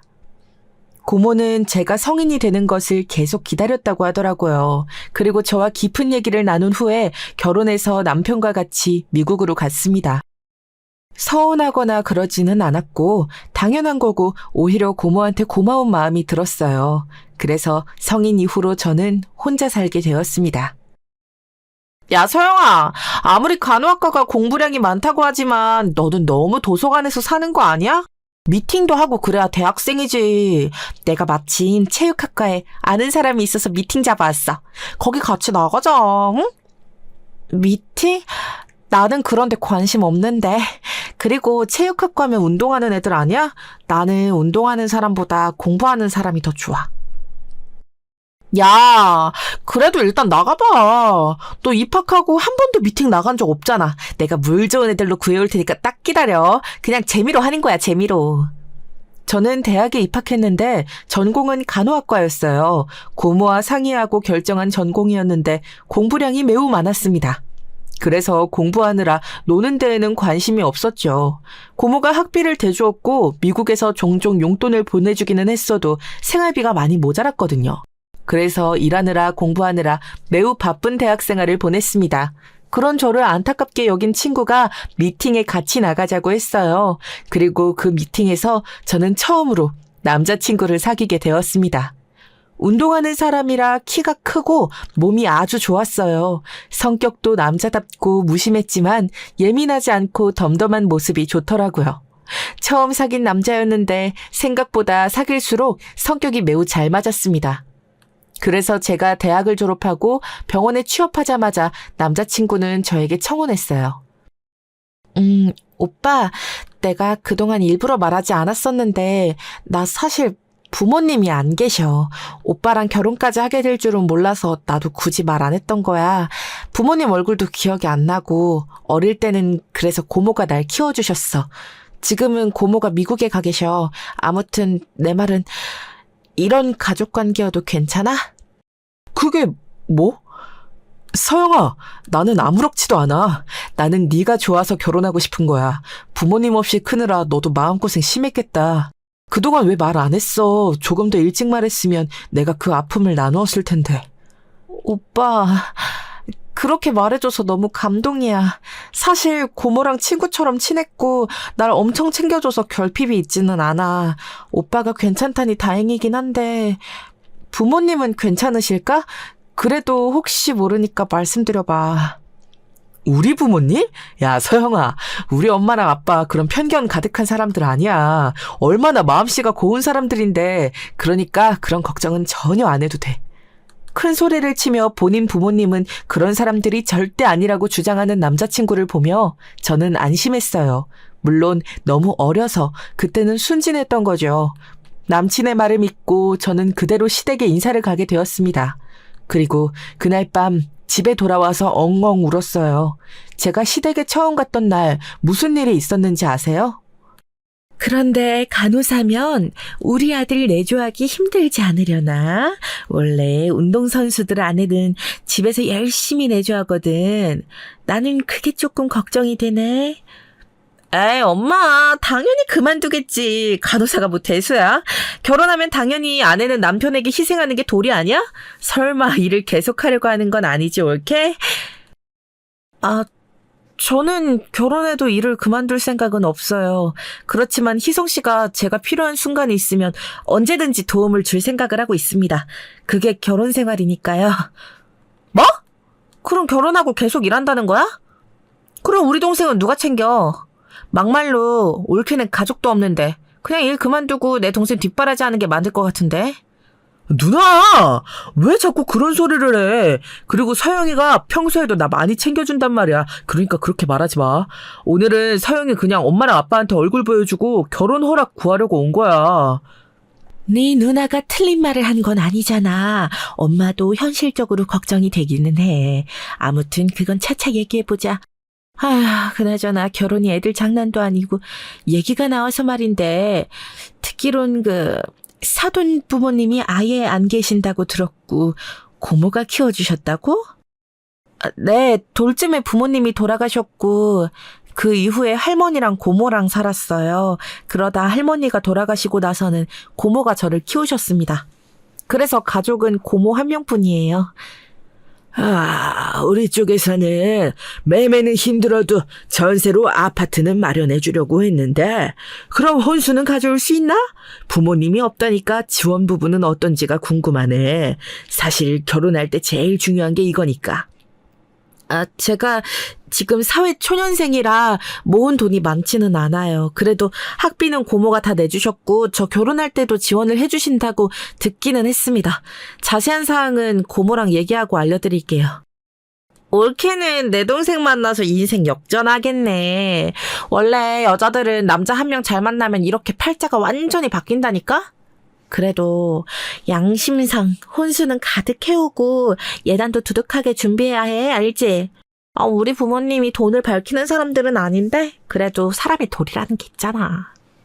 마치 면접을 보는 분위기라 저는 차려진 음식을 잘 먹지도 못했습니다. 사실 무슨 음식이 있었는지도 기억이 안 나요. 그저 숨이 막히는 분위기였고 얼마 먹지도 않았는데 체했던 기억은 납니다. 그냥 딱 봐도 시부모님과 시누이는 저를 마음에 들어하지 않았어요. 고모와 연락해서 서러운 감정을 토해냈죠. 우리 서영이 결혼하면 고모가 당연히 혼수는 해줄 거야. 그런데 왜 이렇게 침울해? 무슨 말이라도 들은 거야? 고모는 네가 결혼한다고 했을 때 얼마나 좋았는데. 혹시 부모 없다고 뭐 어떤 말 들었니, 서영아? 고모한테 말해. 아니야. 그냥 조금 속상해서 그래. 나는 고모가 나를 키운 것에 대해 한 번도 속상하거나 부끄러웠던 적이 없거든. 그런데 결혼할 때가 되니까 많은 생각이 들어. 그런데 이런 생각을 하는 게 고모한테 미안해. 당연히 그럴 수 있어. 고모는 그래도 괜찮아. 서영이 네가 마음이 불편하면 결혼하지 않아도 돼. 결혼은 선택이지 인생에 있어서 필수는 아니거든. 고모 말이 무슨 말인지 알지? 그리고 만약 그 사람이 좋아서 결혼하고 싶으면 고모가 돈을 조금 보태줄게. 고모는 속상해하는 저를 달래주었어요. 저는 고모가 속상할까봐 너무 자세하게 털어놓지는 않았는데 고모는 단번에 제 목소리만 듣고 기분을 알아채더라고요. 저는 진짜 시댁 식구들의 말투와 표정이 자꾸 생각나서 결혼에 관해 확신이 서질 않았습니다. 이런 상황에서 사건이 하나 일어났어요. 이 사건으로 인해 저는 남자친구와 결혼하게 되었습니다. 서영이 네가 고민이 많은 것 같아서 나도 마음이 좋지 않더라고. 나는 마음이 복잡할 때 바다를 보면 생각 정리가 되고 좋더라. 그러니까 이번 기회에 속에 있는 감정을 다 없애자. 그리고 부모님과 누나는 너무 신경 쓰지 마. 어차피 우리만 좋으면 되는 거 아니야? 오빠, 갑자기 이렇게 바다를 보러 가자고 해줘서 고마워. 결혼 때문에 생각이 진짜 많았거든. 확신도 들지 않았는데 오빠의 이런 행동을 보고 오히려 확신이 생기고 있어. 남자친구가 울적한 제 마음을 눈치채고 차를 타고 바다로 데려갔어요. 처음에는 분위기가 아주 좋았습니다. 저도 이런 사람이라면 평생을 함께해도 좋겠다고 생각했죠. 그렇게 같이 바다를 보고 맛있는 음식도 먹고 결혼에 관해 확신이 생긴 채로 서울에 오는 도중이었습니다. 오빠, 이번 여행 진짜 너무 행복하고 좋았어. 우리 고모가 다음 달에 한국 온다고 했거든. 그때 상견례 하면 되겠다. 그치?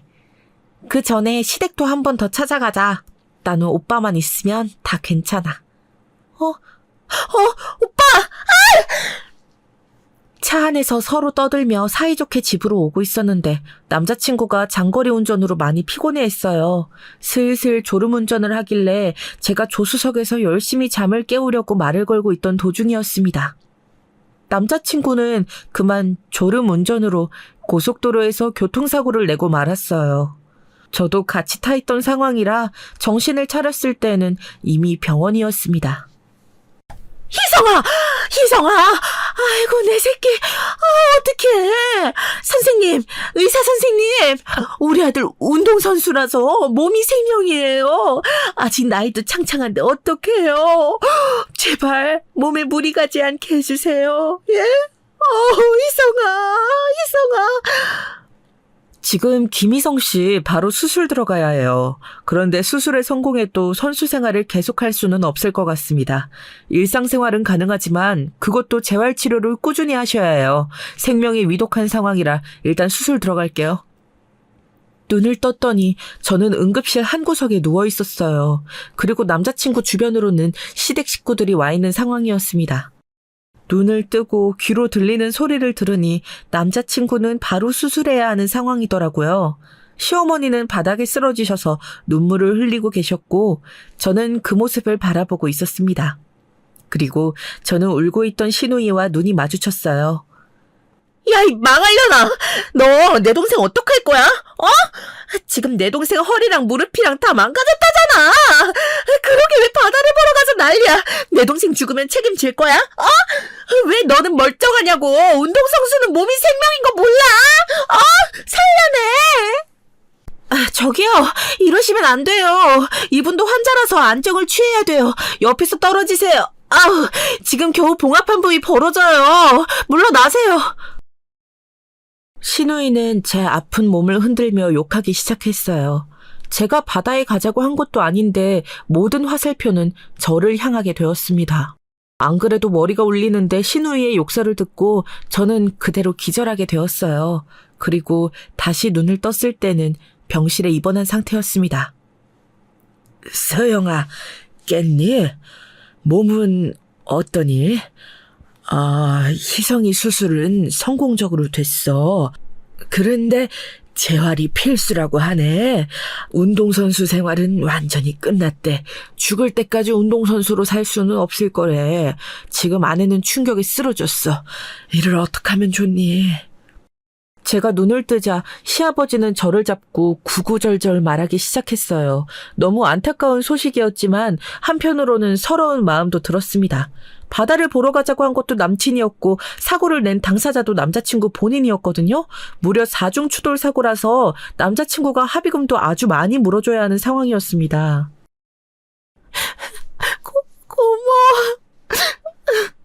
고모, 나 지금 교통사고로 입원했어. 고모가 너무 보고 싶어. 남자친구는 수술했는데 이제 운동선수 생활은 끝이래. 그런데 나도 몸이 아파. 고모 보고 싶어. 뭐라고? 서영아, 고모가 당장 갈게. 어디 입원한 거야? 고모, 지금 공항 갈게. 그러니까 조금만 기다려. 알았지? 아유, 어떡해. 서영아, 괜찮아. 일단 진정하고 고모가 공항 도착해서 연락할게. 복잡한 마음으로 저는 고모에게 연락해서 상황을 설명했어요. 제가 울면서 사고가 났다고 하니까 고모는 전화를 받자마자 바로 한국을 오셨습니다. 그 전에 남친도 정신을 차렸고 시어머니도 깨어났어요. 서영아, 괜찮아? 미안해. 괜히 내가 바다를 보러 가자고 해서 너까지 이렇게 다쳤네. 내가 좀 더 조심했어야 하는데. 지금 아빠한테 들으니까 합의금도 장난 아니더라. 나 이제 내 인생 어떡해. 나는 이제 살 희망이 없어. 내 인생은 끝났어. 끝나긴 뭐가 끝나. 무슨 소리야, 오빠. 정신 차려. 일단 몸 재활이 가장 우선이야. 선수는 못해도 일상생활은 해야 하잖아. 그러니까 희망 잃지 말고 재활하는 데 힘을 쓰자. 어? 남자친구는 수술이 끝나고 더 선수 생활을 못한다고 하자 심하게 우울해했어요. 종일 울면서 재활도 하지 않았죠. 이런 상태에서 고모가 병원에 도착했는데 어쩌다 보니 상견례를 하기도 전에 첫 만남이 병원에서 이루어지게 되었습니다. 서영아, 괜찮아? 고모가 얼마나 놀랐는지 알아. 나 진짜 비행기에서도 네 걱정을 하느라 아예 못 잤어. 이게 무슨 일이야? 그래서 몸은 이상 없대? 괜찮대?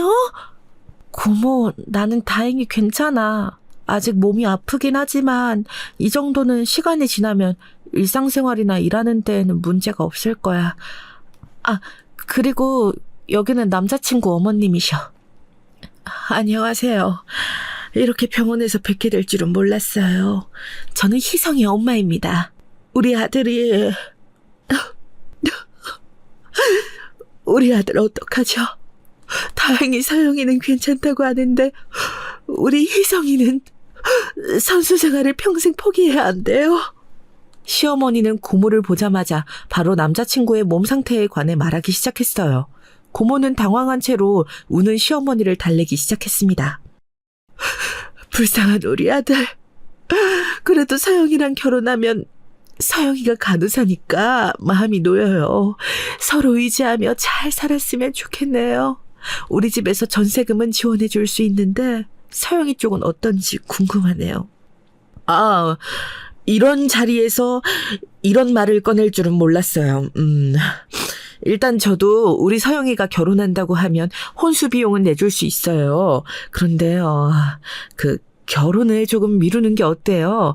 재활도 해야 하고, 사고 이후로 양가 분위기가 완전히 바뀌었어요.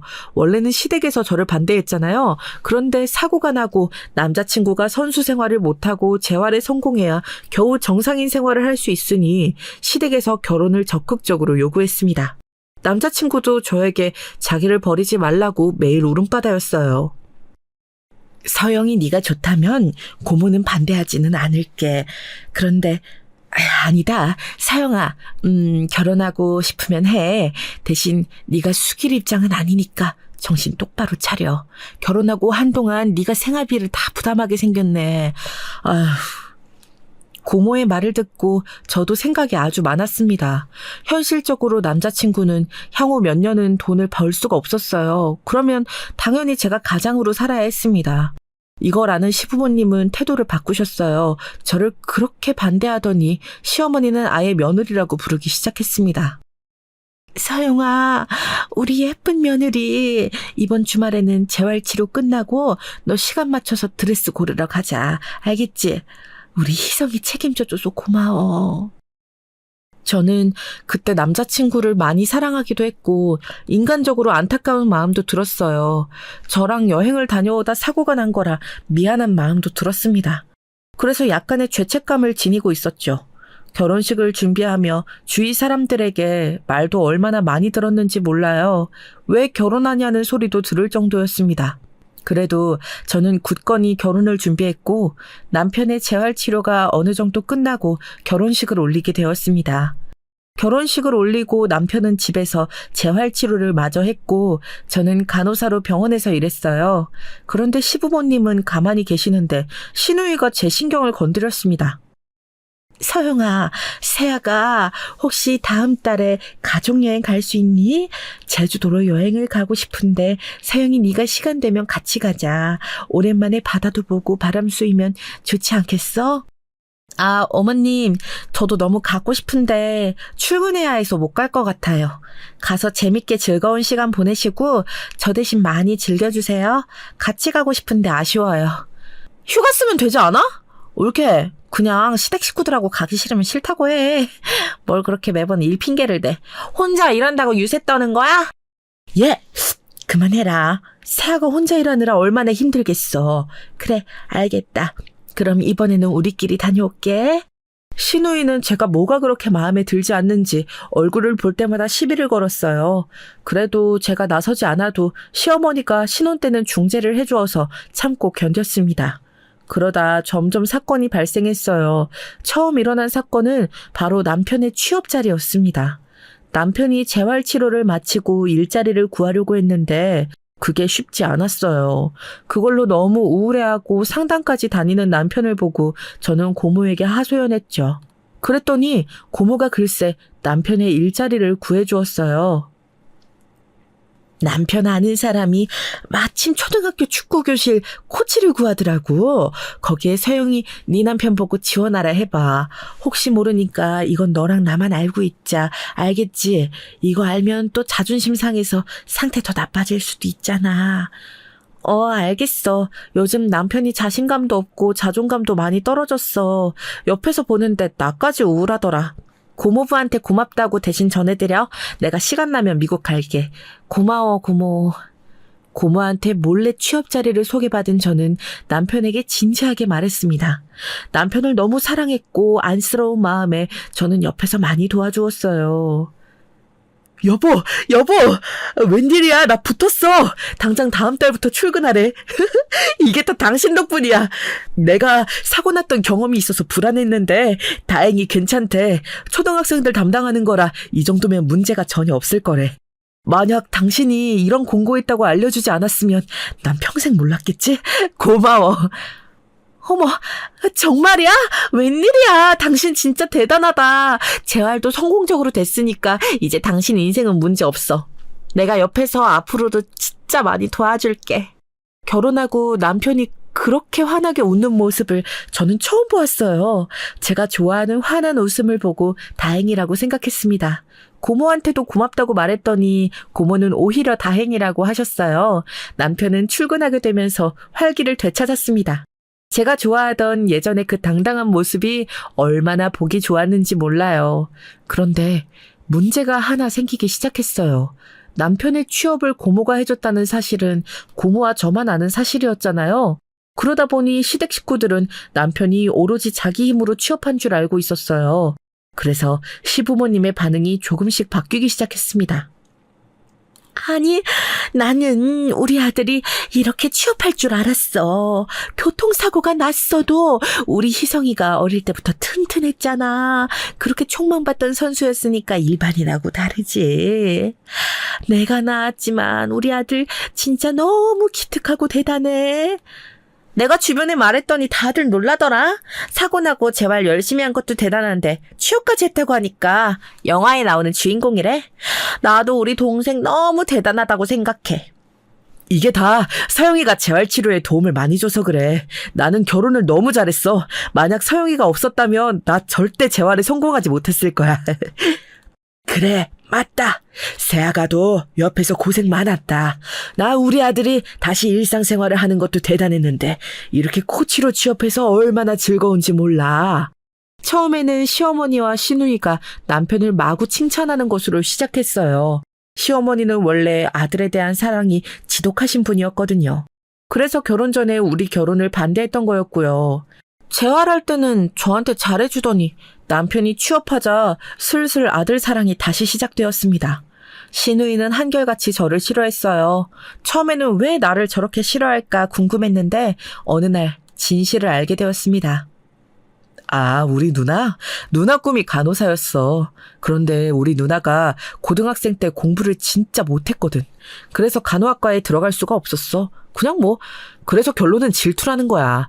누나가 그리고 지금은 살도 많이 쪄서 뚱뚱하고 또 결혼도 못하고 집에서 놀잖아. 그래서 온통 관심이 우리 부부한테 있어. 그러니까 당신이 이해해줘. 아, 그런 사연이 있었어? 그건 또 처음 알았네. 나는 형님 원래 꿈이 간호사였던 건 몰랐어. 어쩐지 간호사 업무에 관해서 되게 잘 알고 있더라.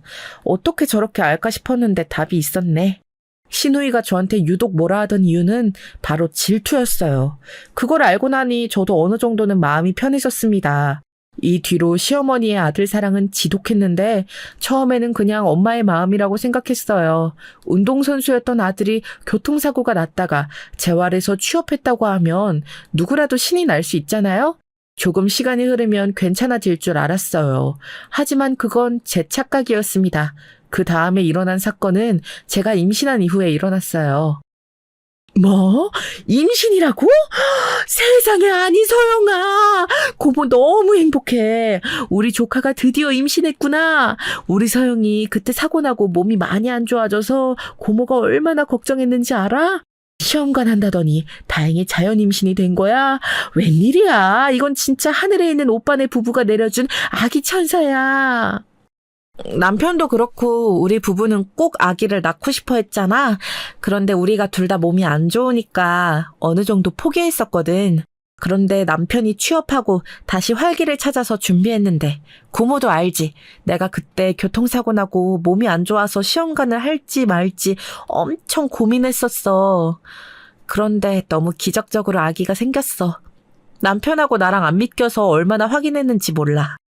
그러니까 아니 나는 우리 서영이가 언제 이렇게 커서 임신까지 했는지 모르겠어. 돌쟁이였던 게 어제 같거든. 아, 왜 눈물이 나지? 서영아, 이렇게 잘 자라줘서 고모가 너무 고마워. 고모가 미국으로 넘어오고 너한테 미안해서 한동안 울었던 게 어제 같은데 웬일이야. 고모는 할 만큼 했고 그 이상으로 해주고 있어. 도대체 왜 울어? 참나. 고모는 나한테 엄마나 마찬가지잖아. 아무튼 그래서 임신 소식 알자마자 고모한테 알리고 싶었어. 아, 그리고 직장은 임신인 거 확인하자마자 휴직했어. 아무래도 몸이 무리하면 안 될 것 같더라고. 그래, 잘했다 서영아. 무슨 일이 있어도 항상 네 몸이 우선이야, 알지? 아기도 소중한 존재지만 고모는 네 몸이 더 걱정이다. 혹시라도 무슨 일 생기면 시차 생각하지 말고 무조건 연락해. 알겠지? 당연하지. 고모. 고마워. 그럼 나 이만 끊을게. 남편과 저는 아기를 가지고 싶어 했거든요. 저는 부모님이 없이 고아로 자라서 가족에 관한 욕망이 매우 큰 상태였습니다. 물론 고모가 너무 훌륭하게 저를 키워주셔서 감사했던 건 맞아요. 그거랑 별개로 제대로 아이를 키우고 싶은 마음이었죠. 제가 임신한 소식을 알리자 시부모님도 좋아하셨어요. 우리 아들이 취업해서 돈을 버니까 세아가 너는 일을 이제 그만해도 되겠다. 집에서 여자는 살림하면서 아이 키우는 게 맞아. 이제 너희도 정상적인 가정의 형태가 갖추어졌네. 예? 아니요, 어머니. 저는 일은 평생 할 거예요. 아이 낳고 어느 정도 자라면 다시 복직해서 일해야죠. 남편 외벌이로는 아이 키우는 게 힘들어요. 아, 옳게.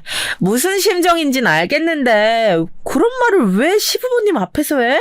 지금 그 말은 우리 희성이가 능력이 부족하다는 거야? 외벌이가 힘들어? 아니, 막말로 우리 희성이가 왜 그렇게 됐는데 옳기랑 여행 갔다 사고 나서 그런 거잖아. 네? 형님, 왜 이러세요? 그냥 현실적으로 요즘 아이 하나 키우는데 들어가는 돈이 워낙 많잖아요.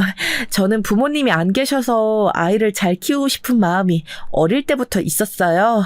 그래서 우리 아이는 부족함 없이 키우고 싶어서 그런 건데 왜 화를 내고 그러세요? 아유, 그만해. 왜 좋은 소식을 듣고 둘이 싸워. 그건 아이 낳고 얘기해도 늦지 않아. 그러니까 그만해. 아, 정신 사나워. 신우이와 저는 임신 소식을 알린 날 서로 기분이 상했어요. 저는 축하만 받아도 모자랄 판에 저렇게 나오는 신우이가 너무 미웠습니다. 그런데 그날 기어코 사건이 일어났어요. 밥을 먹고 시부모님과 남편이 잠시 마트에 과일을 사러 갔습니다. 그래서 신우이와 저만 집에 있었는데 신우이가 기어코 시비를 걸더라고요.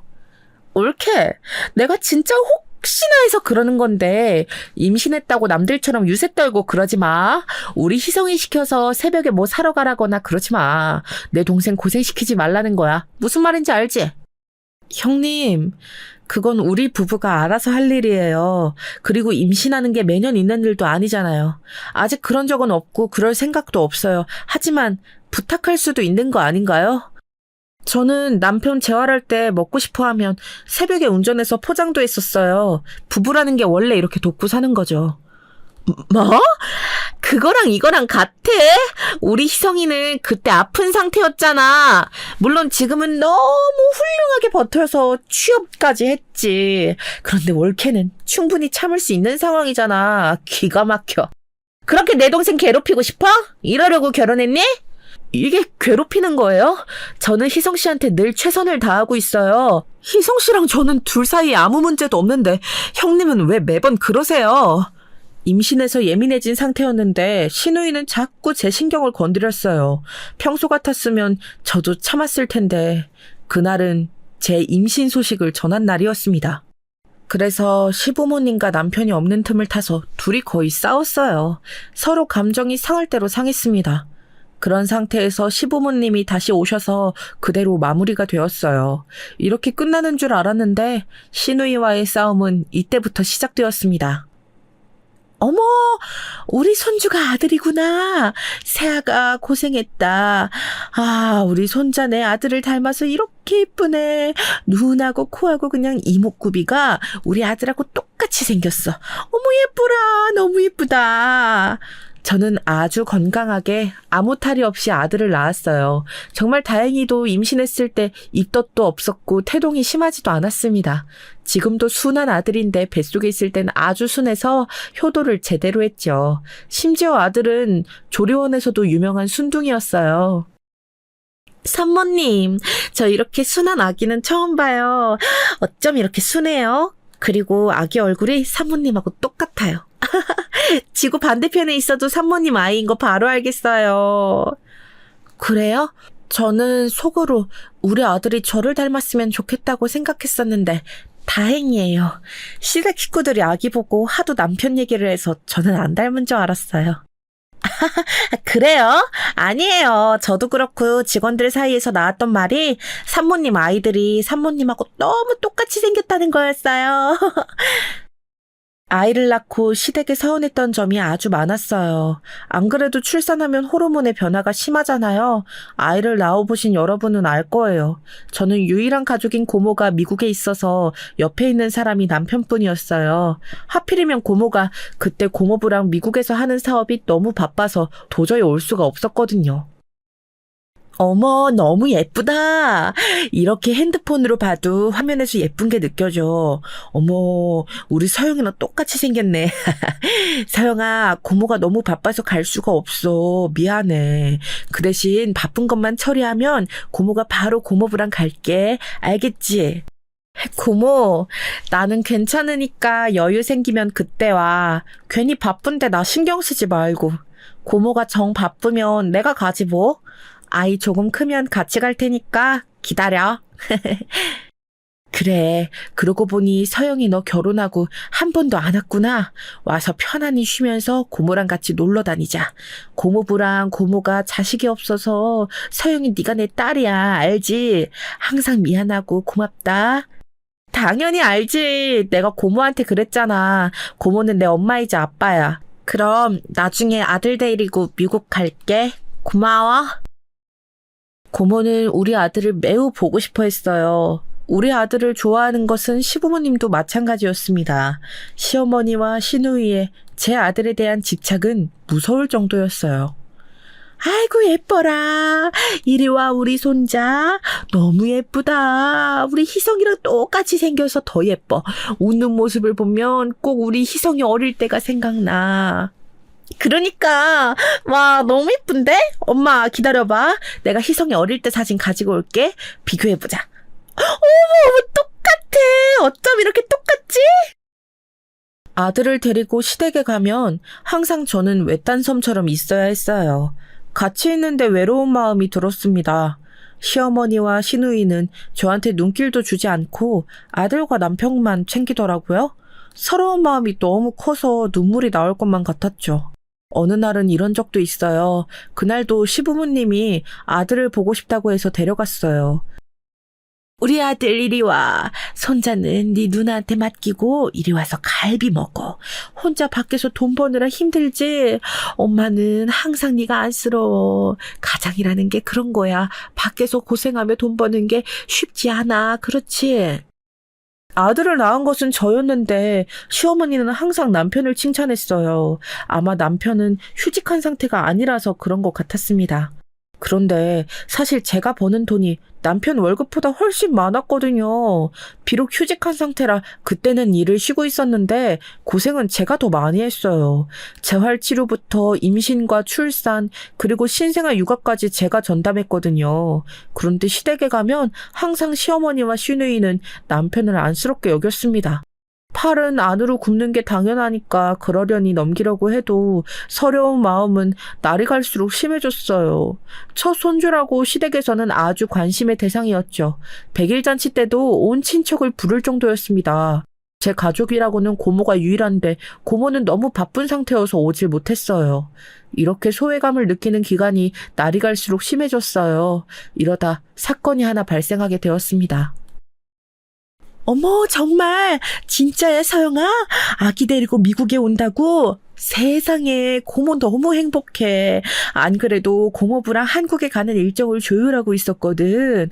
우리가 워낙 바쁘니까 가도 하루 만에 다시 와야 해서 고민이었는데 잘 됐다. 나도 결혼하고 고모 못 봐서 그립고 요즘 출산해서 자꾸 더 보고 싶어. 병원에 가서 물어봤더니 우리 재찬이 개월 쓰면 비행해도 상관없대. 이제 곧 돌이잖아. 다 떠나서 내가 고모가 너무 보고 싶어서 그래. 그러면 남편하고 상의해서 미국 갈 날짜 정확히 정하면 알려줄게. 알겠어. 서영아, 고모가 모든 비용은 낼 테니까 너희는 몸만 와. 비행기 티켓 값도 보내줄게. 고모가 우리 조카한테 해줄 수 있는 게 이것뿐이라 그래. 거절하면 고모 마음이 훨씬 불편한 거 알지? 숙소도 우리 집에 커서 남는 게 방이니까 여기서 지내. 고모는 우리 서영이 오는 날만 기다려야겠어. 고모가 그렇게 말할 줄 알았어. 알겠어. 그러면 내가 날짜랑 비행기 정하면 다시 말할게. 고마워. 나도 고모 너무 보고 싶다. 아이를 낳고 고모를 본 적이 없어서 결국 제가 가는 선택을 하게 되었어요. 그런데 하필 정해진 날짜랑 시댁 식구들 여행하고 겹친 거예요. 어머, 그래? 그때 우리 가족끼리 여행 가자고 정해놨는데 어떡하지? 재찬이도 데려간다고? 아, 날짜를 바꿔야 하나? 마침 추석이라 다 갈 수 있을 줄 알았거든. 너무 곤란하네. 저희는 이미 비행기도 예약했어요. 아쉽지만 다음에 같이 가요. 우리 고모가 재찬이 낳고 한 번도 못 봤잖아요. 저도 고모가 너무 보고 싶어서 이번에는 여행 같이 못 갈 것 같아요. 옳게.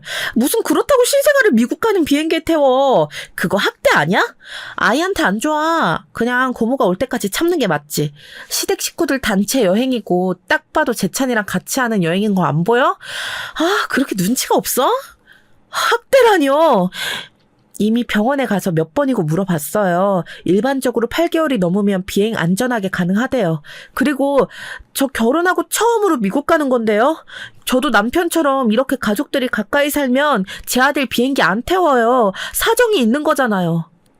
그래, 우리가 그동안 재찬이랑 세아가 많이 봤던 것처럼 세아가도 미국에 한 번은 가야지. 아쉽지만 어쩔 수 없는 거잖아. 물론 아쉽다. 우리도 시간을 다 맞추는 게 쉬운 일은 아니잖니. 서영이가 결혼하고 처음 미국 가는 건데 다 왜 그러세요? 원래 서영이 결혼 전에 매년 미국에 갔는데 결혼하고 그러지도 못했어요. 이미 다 정해진 일정이니까 그만하세요. 재찬이랑 여행은 우리는 시간만 맞으면 언제든지 갈 수 있잖아요. 남편의 중재로 겨우 마무리되었지만 너무 서운했어요. 만약 남편이 아니었다면 거기서 엉엉 울었을 거예요. 그래도 그렇게 시댁과의 여행을 뒤로하고 저는 미국에 가서 고모를 볼 수 있었어요. 어머, 아우, 너무 예뻐. 세상에 이렇게 예쁠 수가 있어? 천사야, 여보. 아기 봐. 너무 예쁘지? 세상에, 서영아, 재찬이 낳느라 고생했어. 다들 이제 빨리 식사하자. 비행기까지 타고 미국 와줘서 고마워. 내가 보고 싶어서 온 건데 뭘. 고모가 우리 재찬이 예뻐하니까 나도 기분 좋다. 고모부도 오랜만이에요. 미국도 지금 내가 몇 년 만에 온 거야? 아, 세상에 너무 행복해. 고모와 고모부와 미국에서 지내면서 저는 얼마나 행복했는지 몰라요. 웃느라 시간 가는 줄 몰랐습니다. 꿈만 같던 시간이 지나고 한국을 가는 날이 되었어요. 고모가 저를 몰래 따로 불러서 진지하게 얘기하더라고요. 서영아, 고모가 우리 조카한테 해줄 수 있는 게 이것뿐이야. 이거 고모부랑 고모가 서영이 넣어주려고 준비한 돈이야. 그동안 바쁘게 일했던 거 알지? 다 이것 때문이었어. 이걸로 너의 지금 사는 집 매매해. 그리고 서영이 너 평생 돈 걱정 안 하게 고모가 다 해줄게. 고모, 이게 무슨 일이야? 진짜야? 아니, 이렇게 안 해줘도 돼. 아, 나는 고모한테 살면서 받기만 하잖아. 어렸던 나를 이렇게 키워준 것만으로도 고마운데. 재찬이 보니까 너 어릴 때 더 생각나더라. 우리 서영이도 저렇게 어렸던 게 어제 같은데 언제 이렇게 컸어. 고모가 항상 고맙고 미안해. 어쨌든 그러니까 앞으로 돈 걱정은 하지 마. 알겠지? 고모는 어마어마한 금액의 통장을 저에게 주었어요. 그리고 그 돈은 제가 평생 일하지 않아도 되는 금액이었습니다. 한국에 오자마자 저는 남편과 상의하고 전세살이를 끝냈어요. 지금 사는 집이 마음에 들어 바로 부동산에 가서 집주인과 연락해서 매매했습니다. 다만 남편에게는 고모가 준 돈에 관해 다 말하지는 않았어요. 고모가 저만 알고 있으라고 했거든요. 이렇게 행복하게 인생을 살려고 했는데 시누이와 대판 싸우게 되는 일이 발생했습니다. 어머님, 이거 면세점에서 어머님 드리려고 남편하고 같이 고른 지갑이에요. 예쁘죠? 어머님께 어울릴 것 같았어요. 아버님은 이거예요. 마음에 드세요? 어머, 세아가 고맙다. 뭘 이런 걸 사왔어. 미국에는 조심히 잘 다녀왔니? 우리 재찬이 보자. 아이고, 우리 손자도 고생 많았어. 저는 남편과 미국에 다녀오면서 시댁 식구들의 선물을 준비했어요. 시부모님은 각각 명품 지갑을 선물했고 시누이는 명품 화장품을 선물했어요. 그런데 이걸 빌미로 시누이와 한판 하게 되었죠. 시부모님은 매우 흡족해 하셨어요. 그런데 시누이의 표정은 좋지 않았습니다. 그날도 신우이와 저만 둘만 남는 상황이 벌어졌어요. 역시나 신우이는 기다렸다는 듯 저에게 시비를 걸었습니다. 올케! 아니, 올케가 그렇게 죽어라 일 계속한다는 이유를 나도 알겠어. 미국 다녀오면서 겨우 화장품? 아, 나는 민망해서 이거 선물 못 해줘. 이게 뭐니? 그리고 시댁 부모님 선물하는데 지갑? 최소 구두랑 가방은 샀어야지. 아, 마음이 왜 이렇게 가난해? 네? 예물도 아니고 뭘 그렇게 해요. 좋은 마음으로 산 건데 속상하네요. 그리고 저 가난하지 않아요. 걱정은 감사한데요. 형님처럼 무직은 아니잖아요. 뭐? 너 지금 말 다 했어? 뭐? 무직? 이게 미쳤어. 부모가 없으니까 가정교육도 못 받았구나. 야! 네가 뭐가 그렇게 잘났는데? 간호사면 다야? 내 동생이 훨씬 잘났어. 너만 아니었으면 희성이는 사고 나지도 않았다고. 이 망할 미친년아. 나가 뒤져. 어머, 왜 상스럽게 욕하고 그러세요? 그리고 형님이야말로 가정교육을 도대체 어떻게 받으셨어요? 무직에다 결혼도 못해서 그런가? 항상 저한테 질투하잖아요. 그리고 사고도 막말로 제가 냈어요? 그거 다 희성씨가 급기야 신우이는 본인의 화를 참지 못하고 제 뺨을 때렸어요. 순간 너무 황당하고 어이가 없었습니다. 그때 마침 시부모님이 우리가 있는 쪽으로 오셨어요. 저는 그동안의 서러움이 다 몰려오기 시작했습니다. 남편이 없는 것을 확인하고 저는 진실을 말하기 시작했어요. 아유, 그동안 내가 속 시원하게 말 못했는데 지금 희성씨 취업도 제가 우리 고모 통해서 해줬거든요. 막말로 저 아니면 희성씨 재활도 성공 못했고 취업도 당연히 못했어요. 이거 거짓말 같으면 직접 물어보세요. 그리고 저 제 돈으로 지금 사는 집도 매매했거든요. 평생 일 안 하고 먹고 산다고요. 진짜 답답해서 제가 모든 사실을 털어놓자 신우이는 아무 말도 못하고 입을 꾹 다물었어요. 시부모님 역시 놀란 눈치였습니다. 그렇게 잘난 희성씨, 저 없으면 어떻게 될까요? 적당히 하라고! 아우, 답답해. 희성씨가 이 사실 알면 그때는 어떻게 될지 저도 몰라요. 또 우울증 발생해서 죽는다고 소리칠 수도 있겠죠. 그건 여러분께 달렸네요. 내가 미안하다. 어우, 세아가, 우리가 미안해. 이런 사연이 있을 줄은 몰랐다. 옳게, 잠시만. 내가 미안해. 무슨 오해가 있었던 것 같아. 정말 미안해. 아니, 급기야 시어머니와 시누이는 저에게 싹싹 빌기 시작했어요. 진실을 털어놓자 그렇게 마음이 편할 수가 없었습니다. 얹혔던 게 다 내려가는 느낌이 들었어요. 이 뒤로 어떻게 되었냐고요? 시댁 식구들은 제 눈치를 보기 바빠요. 너무 속이 시원합니다. 그렇게 제 직업과 돈에 관해 얘기하는 것도 없어졌어요. 요즘은 그래서 시댁에 가도 아무렇지 않았고 오히려 재밌습니다. 여기까지가 제가 준비한 사연이에요. 재밌게 들으셨나요? 저는 재밌었는데 여러분들도 그렇게 느끼셨다면 좋겠어요. 들어주셔서 감사합니다.